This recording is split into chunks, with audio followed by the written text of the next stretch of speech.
어, 이런 여러 가지 구약 복음서의 구약 성경 말씀에도 마찬가지로 묵시와 계시와 관련된 요한 계시록을 해석할 만한 그런 성경들이 많이 나와 있습니다. 많습니다. 그 중에 제일 쉽게 우리가 접근할 수 있는 게 마태복음과 마가복음입니다. 그래서 마가복음 13장 7절에서 8절에 보면 그날의 난리와 난리의 소문을 들을 때 두려워하지 마라. 이런 일이 있어야 하되 아직 끝은 아니니라. 자, 그죠? 마가복음 13장 7절. 끝은 아니니라. 민족이 민족을, 나라가 나라를 대적하여 일어나겠고 곳곳에 지진이 있으며 기근이 있으리라. 자, 곳곳에 지진이 있고 기근이 있으리라. 여러분, 기근을 우리는 잘 몰라요. 배고픈 걸 우리는 잘 모르지만 여러분들 아프리카라든지 우리나라 이외에 동남아 이런 데 가면은 특히 아프리카 같은 데는 하루에 옥수수 가루 요 한 스푼이면 이제 이거 물에 타가지고 이렇게 끓여가지고 이제 먹는데 하루에 한 끼를 이거를 먹기 위해서 노동을 하는데 눈물이 나서 볼 수가 없을 정도.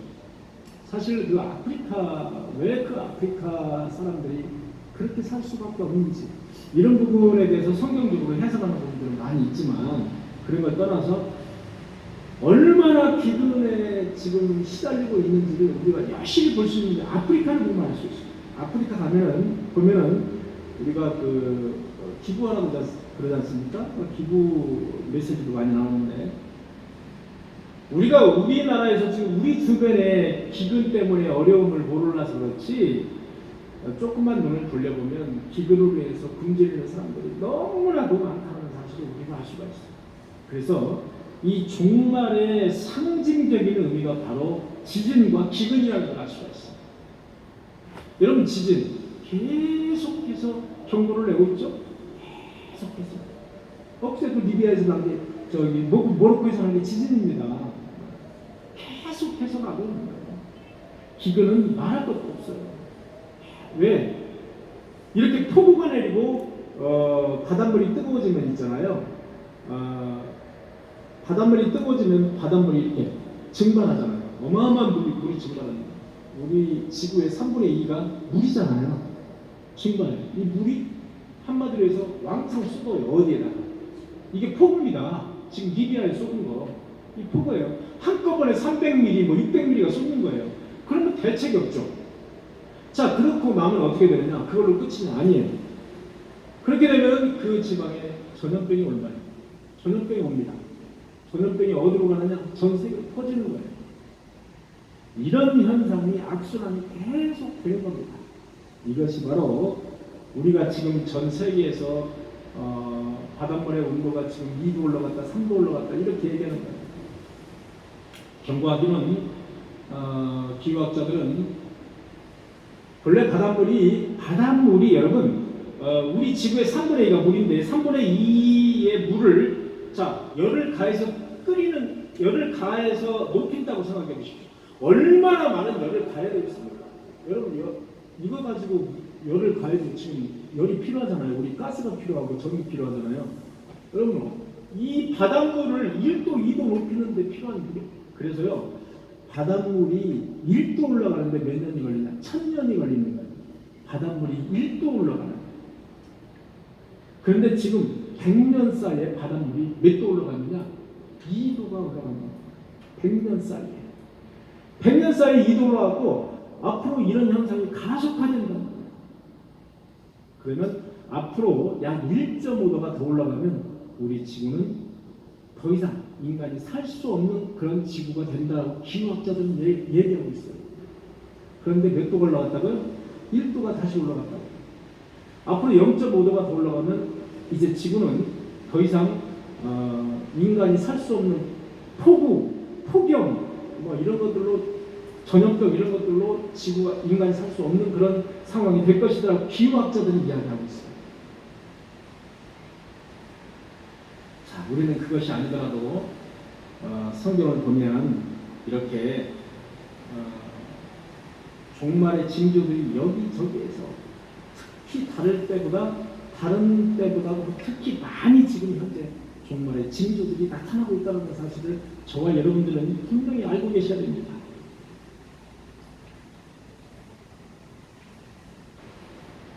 그래서 우리가 요한계시록을 통해서 우리가 배워야 될 것은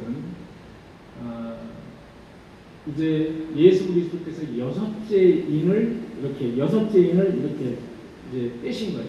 여섯째 인까지 떼시니까 대지구 자연의 대이동과 함께 새하늘과 새 천지가 이제 열리는 거예요. 자, 그래서 현재는 여섯째 인까지는 안 왔다고 볼 수 있죠. 왜? 새하늘과 새 땅이 열린 건 아니니까 아직. 새하늘과 새 땅이 열린다는 것은 무엇이냐면요. 여러분 이거 제얘기가 아니에요. 성경학자들의 이야기예요. 지구가 완전히 파멸되고 하나님께서 어떤 새하늘과 새 땅을 세워주신다는 의미가 아니에요. 새하늘과 새 땅의 의미는 지구에 있는 우리가 고정적으로 가지고 있는 바위, 산, 바다, 하늘 이런 것들이 다 새롭게 태어난다는 거예요. 새롭게 이동하고 새롭게 쪼개지고 없어지는 거예요. 없어졌다가 이쪽에 나타나고. 이게 바로 새하늘과 새 땅이에요. 이 새하늘과 새 땅, 새롭게 태어나는 새하늘과 새 땅이에요. 이게 바로 여섯째 인을 떼셨을 때 나타나는 거예요. 그러면 여섯째 인은 아직 떼지 않으셨을 것이다라고 보는 거예요. 현재는. 그러면 다섯째 인을 떼니까 어떤 현상이 일어나서 하늘에서 억울하게 죽인 성도들이 통곡하면서 예수 그리스도에게 빨리 종말이 오게 해달라고 소원하는 그런 장면이 나타나잖아요. 그거는 제가 알 수가 없어요. 거기까지 왔는지. 그러나 우리가 넷째 인을 보면은 10% 등등 나오잖아요. 여러분 그 성경에 첫째, 둘째, 셋째, 넷째, 다섯, 여섯, 일곱째 인까지 떼는데 가장 가운데가 넷째 인이에요. 여러분 이렇게 해보시면 돼요. 죽을 사자. 우리 많이 쓰잖아요. 죽을 사자 10% 등등. 죽을 넷째 인때니까 죽을 사자 넷째 인때니까 뭐가 나왔다? 사망이 나왔다. 이렇게 기억을 하세요. 기억하시면 돼요. 그거는 기억 가능하잖아요. 또 첫째 인때니까 뭐가 나왔어? 흰말. 둘째 때니까 붉은 말. 셋째 때니까 검은 말. 요거 외우면 넷째는 10% 정도 나오는 거예요. 그 다음에 다섯째는 하늘에서 통곡하는 장면이 나오는 거예요. 그렇게 예수 그리스도가 인을 떼는 장면을 우리가 외워둬야 돼요. 그래야 어디 가서 이야기할 수가 있어요. 우리가 넷째 인은 죽음이에요. 죽을 사자로 생각하면 돼요. 10% 정도. 다시 한번 합시다. 예수 그리스도께서 첫째 인을 떼서 뭐 나왔어요? 흰말. 뭘 의미해요? 적글씨도 죽은 선지자, 거짓 선지자. 두 번째인 붉은 말. 뭐에 의미해요? 전쟁. 셋째 검은 말. 뭐 의미해요? 물가 폭등, 경제. 경제가 검다라고 하잖아요. 왜? 경제. 그 다음에 넷째인 되니까 뭐예요? 10% 정도 사망. 다섯째인 뭐예요? 하늘에서 통곡의 기도. 하늘에서 억울한 사람들, 억울한 성도들의 통곡의 기도, 소원 기도. 그래서 어쩌면 우리는 지금 다섯째 인까지 뗀 상태일 것이다라고 저는 거의 보고 있습니다. 제 의견이지만 다섯째 인까지 떼었을 것이다라고 보는 거예요. 예수 그리스도가 다섯째 인까지 떼셨을 것이다. 우리가 남은 것은요 여섯째 인 떼는 날이에요. 저와 여러분들은 여섯째 인 떼는 날이 우리 살아있을 당대에 우리가 눈으로 볼지 볼 수 없을지 그것만 우리가 이제 보면 돼요. 그래서 우리가 이렇게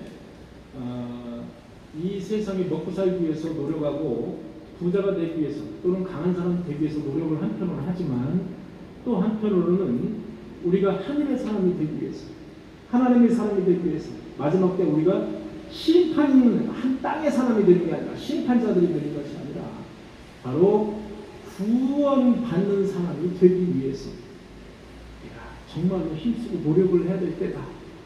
저는 그렇게 보는 거예요. 그래서 오늘 요즘 교회들이 이 요한계시록에 대해서 잘 이제 그냥 좋은 이야기만 이렇게 하고 이렇게 설교 시간에 좋은 이렇게 이야기만 하고 그냥 대충 얼렁뚱땅 이렇게 많이 넘어가거든요. 그런데 요즘 벌어지는 이 세상의 어떤 시그널을 볼 때 너무나도 위험하다. 우리가 성도들이 이렇게 코로나를 통해서 거의 반 이상이 뚝 잘라져 나가버렸거든요. 반 이상이. 여러분 청년들 있잖아요. 젊은 층들 청년들이 특히 많이 떨어져 나갔어요. 이 친구들이 많이 떨어져 나갔고 일반 교인들도요. 여러분 엄청 많이 떨어져 나갔습니다. 그 사람들 전화하면은 목사님들이 그런데요. 전화하면은 집에서 그냥 유튜브로 예배드리겠습니까? 그런답니다. 여러분 유튜브로 예배드리는 거 아닙니다. 신령과 진정으로 예배할 찐이라는 그 말의 뜻은 너가 수고를 해야 돼요. 예배드릴 때. 나와서 성전에 나와서 수고하는 거예요. 그 수고가 있어야 되는 거예요. 집에 앉아서 유튜브 다 켜놓고 이렇게 놓고서 이거는 예배를 드리는 거 아니에요. 예배 보는 거예요. 그냥 예배는 그냥 그림을 보는 겁니다.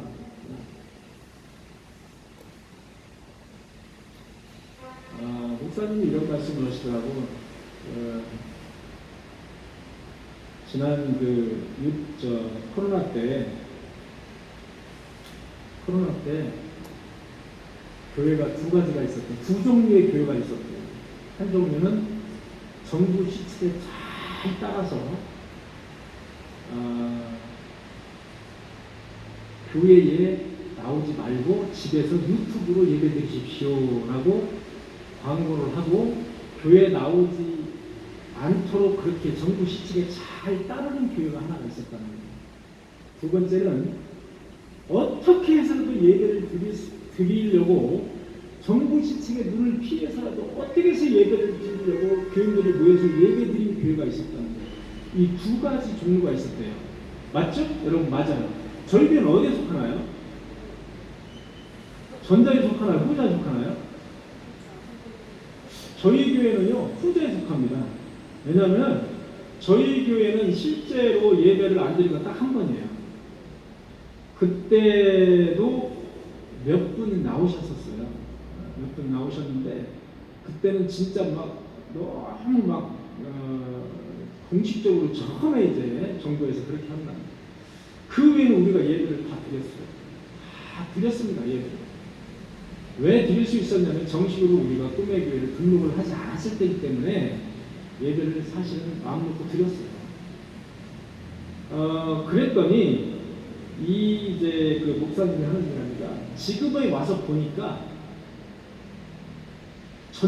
전자처럼 예배하는 교회, 그래서 정부 시책에 잘 따라서 유튜브로 예배드리십시오 하면서 그렇게 하는 교회들은 지금 반타작이 났다는 거예요. 교회들이 안 나온다는 거예요. 왜?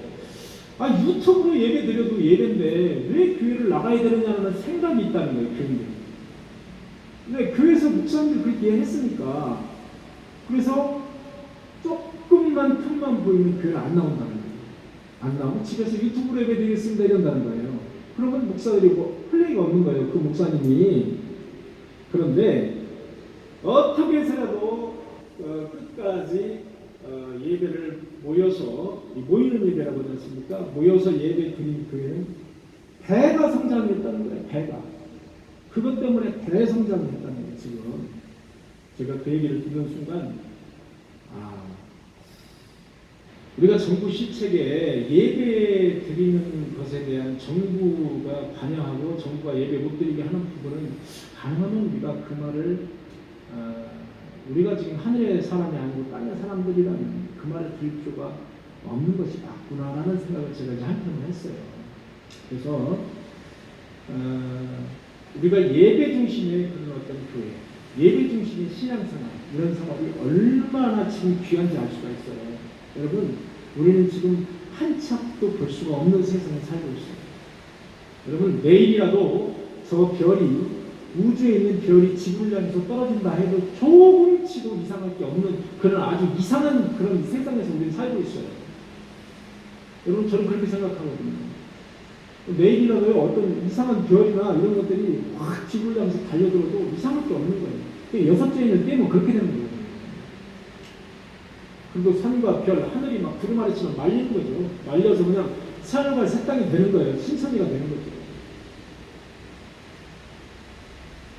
그렇다고 해서 우리가 우리의 하던 생활을 다 접고 신천지처럼 공동생활 어디로 들어가가지고 공동생활하고 어디 이거는 하나님의 뜻대로 사는 것이 아니에요.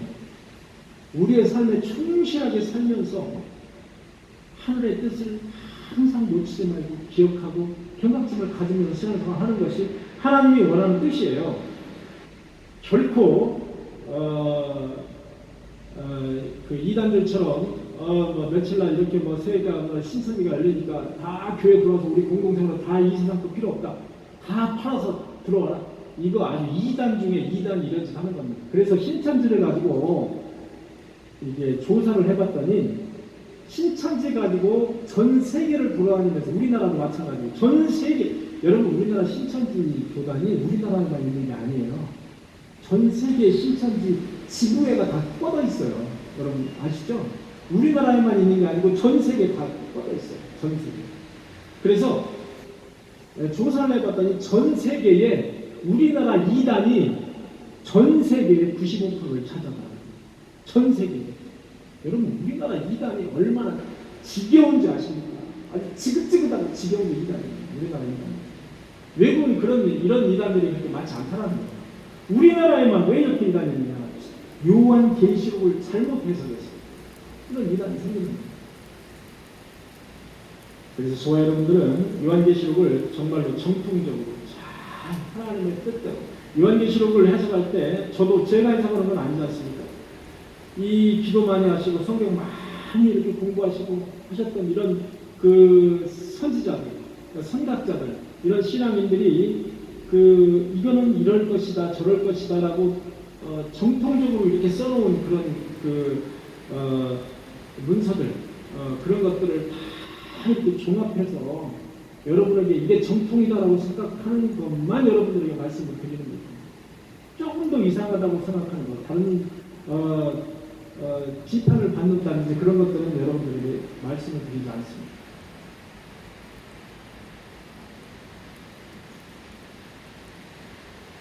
사랑하는 성도 여러분, 우리가 이제 이 말세를 맞이해서 앞으로 이제 언제 예수 그리스도께서 6째 인을 떼실지는 알 수가 없습니다. 그때까지 우리가 잘 참고 잘 견뎌서 하늘에서 그때는 영원한 그 하늘의 삶이 다 되시는 저와 여러분들이 되시기를 간절히 축원합니다. 기도하시겠습니다. 주님, 우리는 보이지 않는 하나님의 영의 세계와 보이는 것, 즉 육신의 세계에서 치열한 전투를 벌이면서 우리가 살고 있습니다. 우리가 주목하는 것은 보이는 것이 아니요 보이지 않는 것이니 보이는 것은 잠깐이요 보이지 않는 것은 영원하기로다. 주님, 우리가 보이지 않는 세계와 보이는 세계, 그 싸움에서 우리가 이기게 하시고 주님께서 보여주시는 그 계시와 묵시를 통해서 끝까지 인내하면서 잘 견뎌서 천국의 그 소망을 확신하고 확인하는 우리 참된 성도들이 다 되게 하여 주옵소서. 예수님의 이름으로 간절히 기도하옵나이다. 기도하겠습니다. 이제는 우리 구주 예수 그리스도의 은혜와 하나님의 무한하신 사랑과 성령님의 교통하심, 오늘 수요일에 참석한 우리 인도원 꿈에게 성도들 머리 위에 가정 위에 자녀 위에 지금부터 영원토록 함께 하시며 간절히 축원하옵나이다. 아멘.